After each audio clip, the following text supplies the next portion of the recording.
कहानी की शुरुआत में हम केट नाम की एक इंग्लिश टीचर को क्लास में बच्चों को पढ़ाता हुआ देखते हैं। तभी वो देखती है कि एक बच्चा छुपकर एक कॉमिक बुक पढ़ रहा है, जिस पर केट उस बच्चे को वो कॉमिक सबके सामने पढ़ने को कहती है। और जब वो बच्चा कॉमिक पढ़ना शुरू करता है तो केट को भी उस कॉमिक में इंटरेस्ट आ जाता है। लेकिन तभी प्रिंसिपल क्लास में आकर उन सबको देख लेते हैं। वो केट को उनके ऑफिस में आने को कहते हैं। ऑफिस में जाने के बाद प्रिंसिपल इनडायरेक्टली केट को बोलते हैं कि मुझे लगता है अब तुम्हें जॉब छोड़ देनी चाहिए। वहीं दूसरी तरफ हम मैगन नाम की एक लड़की को देखते हैं जो एक सेल्स गर्ल थी। वो एक कंपनी में कॉस्मेटिक प्रोडक्ट्स बेचने के लिए आई हुई थी, लेकिन उस कंपनी को मैगन के कॉस्मेटिक प्रोडक्ट्स अच्छे नहीं लगते, जिससे वो उन कॉस्मेटिक प्रोडक्ट्स को नहीं बेच पाती और गुस्से में वहाँ से बाहर जाने लगती है। जब वो कंपनी से बाहर आती है तो देखती है कि एक पुलिस वाला उसकी कार को पुलिस स्टेशन ले जा रहा है, क्योंकि मैगन ने अपनी कार को नो पार्किंग एरिया में खड़ा किया हुआ था। वहीं स्कूल के बाद केट जब घर वापस आती है तो हमें पता चलता है कि केट और मैगन दोनों बेस्ट फ्रेंड्स हैं जो साथ ही में रहती थी। अब मैगन का आज का दिन पूरा वेस्ट चला गया था, इसलिए वो थोड़ा रिलैक्स फील करने के लिए डांस कर रही थी और केट को भी अपने साथ डांस करने को कहती है। तभी मैगन केट को बताती है कि आज उसका पूरा दिन वेस्ट चला गया, क्योंकि उससे एक सिंगल प्रोडक्ट भी नहीं बिक पाया और साथ ही उसकी कार को नो पार्किंग एरिया से पुलिस ने उठा लिया। यहाँ पर केट भी उसको बताती है कि प्रिंसिपल ने भी उसे नौकरी छोड़ने के लिए कहा है। नेक्स्ट डे मैगन केट को सुबह 4 बजे ही जगा देती है और उसको कहती है कि उन्हें कहीं जाना है,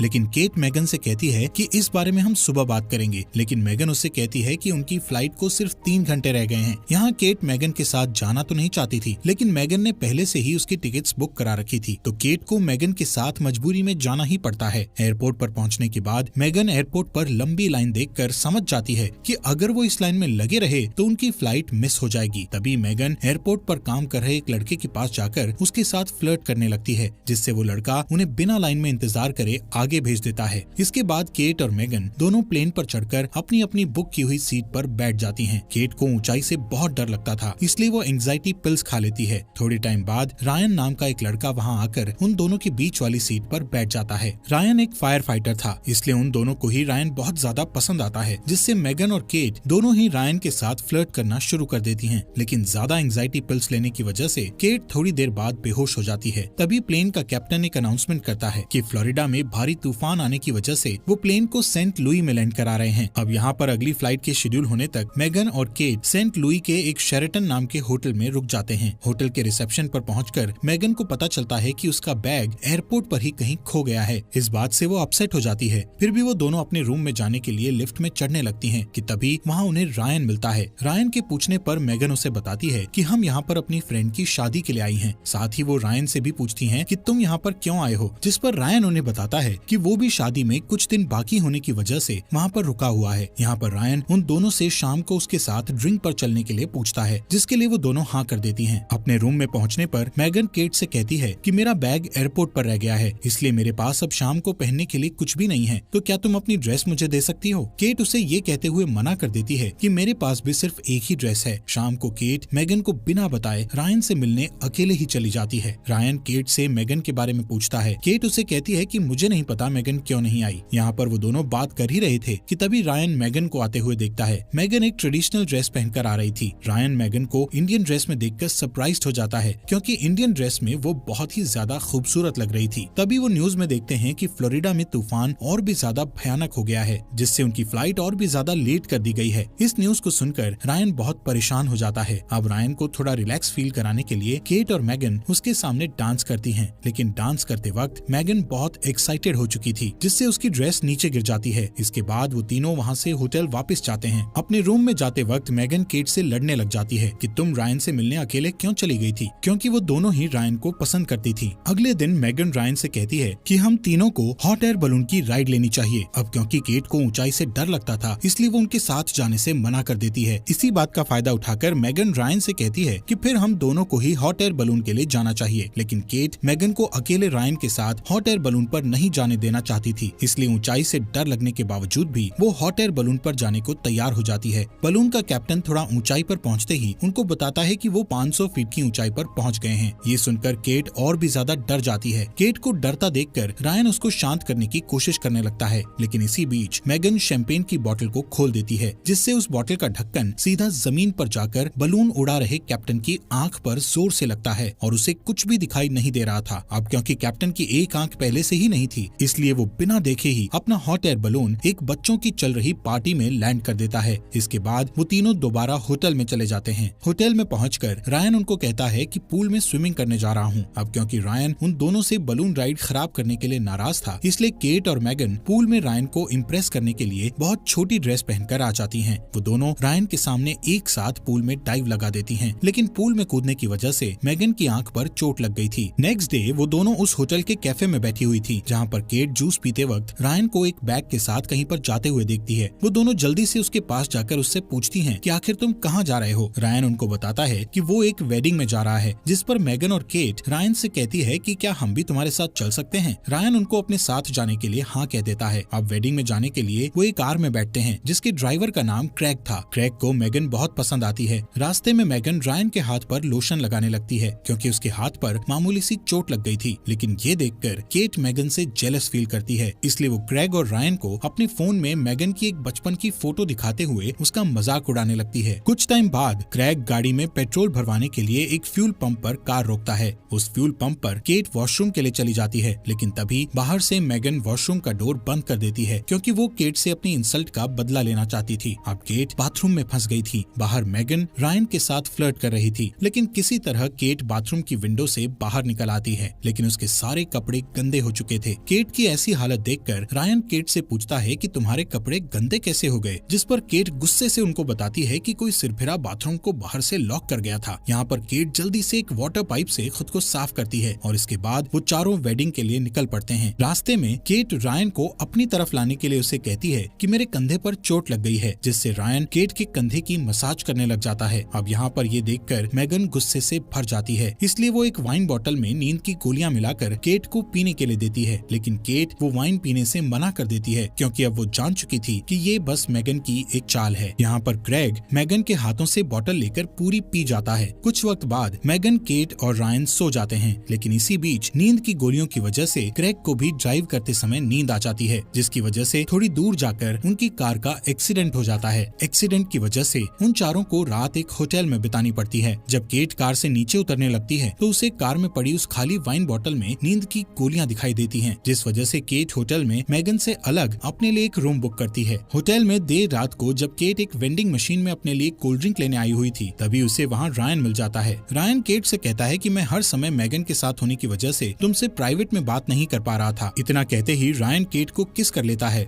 और फिर वो दोनों रूम में जाकर इंटीमेट हो जाते हैं। वहीं दूसरी तरफ मैगन लोकल बार में अकेले बैठकर ड्रिंक कर रही थी, तभी क्रैग उसके पास आकर बैठ जाता है। वो दोनों कुछ देर तक एक दूसरे से बात करते हैं। नेक्स्ट मॉर्निंग ब्रेकफास्ट करते हुए मैगन केट से कहती है कि हमें एक लड़के यानी रायन के लिए अपनी फ्रेंडशिप खराब नहीं करनी चाहिए। बातों बातों में मैगन केट को ये भी बता देती है कि वो रायन के साथ कल रात होटल रूम में इंटीमेट हो चुकी है। ये सुनकर केट हैरान होकर कहती है कल रात रायन मेरे साथ भी इंटीमेट हुआ था, जिससे वो दोनों एक दूसरे पर बहुत गुस्सा करती हैं कि तुम मेरे बॉयफ्रेंड के साथ इंटीमेट हो गई। उनकी बात इतनी आगे बढ़ जाती है कि वो दोनों एक दूसरे से हाथापाई करने लगती हैं। इसी हाथापाई के बीच उन दोनों के ऊपर एक कबर्ड गिर जाता है। तभी वहाँ से गुजर रहा क्रैग उनके ऊपर से कबर्ड उठाता है। यहाँ पर केट और मैगन ने होटल का काफी नुकसान कर दिया था, इसलिए उस होटल का मालिक वहाँ पर पुलिस बुला लेता है। क्रैग पुलिस को बताता है कि रायन नाम का लड़का एक वेडिंग में टाइम पर पहुँचने के लिए उसकी कार ले गया है। साथ ही में जब क्रैग रायन का गूगल पर प्रोफाइल चेक करता है तो उसे पता चलता है कि जिस शादी में वो जा रहे थे वो और किसी की नहीं बल्कि खुद रायन की ही थी। अब ये बात सुनकर केट और मैगन का गुस्सा 7वें आसमान पर पहुंच जाता है कि रायन ने उन दोनों का ही फायदा उठाया है। वो दोनों रायन को सबक सिखाने के लिए उसकी शादी रोकने का प्लान बनाती हैं और पुलिस से उन्हें छोड़ने की रिक्वेस्ट करती हैं। पुलिस उनको होटल के नुकसान की भरपाई करवाने के बाद वहाँ से जाने देती है। यहाँ पर केट और मैगन टैक्सी से जल्दी ही उस होटल में पहुँच जाती हैं जहाँ पर रायन की मैरिज थी, लेकिन वहाँ पर उन्हें पता लगता है कि वो थोड़ा आने में लेट हो गई हैं, क्योंकि रायन की शादी तो पहले ही हो चुकी थी। तभी अचानक उन दोनों को वहाँ पर रायन दिख जाता है। उनको देखकर रायन वहाँ से भागने की कोशिश करता है, लेकिन वो दोनों रायन को पकड़ लेती हैं। वो रायन से कहती हैं कि उसने उन दोनों का गलत फायदा क्यों उठाया, जिस पर रायन उन्हें कहता है कि इसमें उसकी कोई गलती नहीं है, बल्कि वो दोनों उसके साथ शुरू से ही फ्लर्टिंग कर रही थी। रायन उनसे रिक्वेस्ट करता है कि प्लीज मेरी मैरिड लाइफ को खराब मत करो। तभी वहाँ पर रायन की वाइफ आ जाती है। केट और मैगन देखती है कि रायन की वाइफ बहुत ज्यादा स्ट्रिक्ट है। रायन उसके सामने भीगी बिल्ली की तरह रहता है। अब रायन की ऐसी हालत देखकर मैगन और केट दोनों बहुत खुश होती हैं, क्योंकि उसके लिए इससे अच्छी पनिशमेंट और कोई हो ही नहीं सकती थी। इसके बाद मैगन और केट एयरपोर्ट के लिए निकल जाती हैं। एयरपोर्ट पर उन्हें पता चलता है कि उनकी फ्लाइट 4 घंटे लेट है, जिससे मैगन क्रेग से मिलने उसकी शॉप पर चली जाती है, जहाँ पर वो क्रेग से थोड़ी बातें करती है और वहाँ से जाने से पहले मैगन क्रेग को किस करती है। इसके बाद वो एयरपोर्ट जाकर केट से कहती है कि शायद अब हमें एक साथ नहीं रहना चाहिए। केट भी उसे कहती है कि मुझे लगता है तुम ठीक कह रही हो। अब वापस आने के बाद केट दोबारा स्कूल में जाकर प्रिंसिपल को कहती है कि अब वो अपनी जॉब नहीं छोड़ेगी। ये सुनकर प्रिंसिपल उसे खुशी से कहता है कि मुझे लगता है तुम स्कूल की वॉलीबॉल टीम की कोच बहुत अच्छी बन सकती हो, जिसके लिए केट भी हाँ कर देती है। वहीं मैगन क्रेग के साथ शादी करके रिलेशनशिप में आ गई थी।